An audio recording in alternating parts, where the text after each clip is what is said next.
Balance of power in Congress is still being finalized. So far, Republicans have taken control of the Senate, and the Democrats are still fighting to take the House. All right, let's bring back Matt Gregory now. He's at the big board to go more in depth about the balance of power. Good morning, Matt. Yeah, so for the first time in 4 years, Republicans have taken control of the Senate. That's what it appears. That's what the AP is calling 51 so far seats in the Senate for Republicans, where the Democrats still may be able to win at least their share of the leadership roles in the chamber would be here in the House, where you can see that there's still about 58 to be called, but 180 Democrats. And what's really interesting about all of this, by the way, is that just how important the DMV was in this race. Because I want to give you a real quick look right here. So let's take the House races, right? Right now you have April McClain Delaney and Neil Parrott facing off in this 6th district of Maryland. And like we were talking about earlier, separated by only 300 votes or so. It's very close, and this would be the first time this district had gone Republican if Parrott were to win,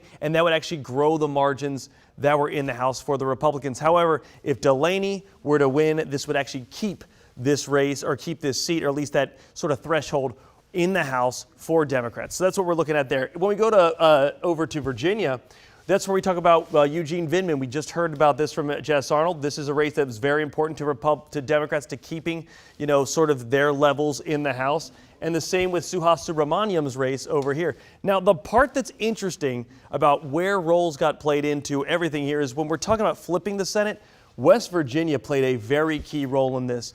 The Senate flipped because this seat that was normally held by Joe Manchin, he retired.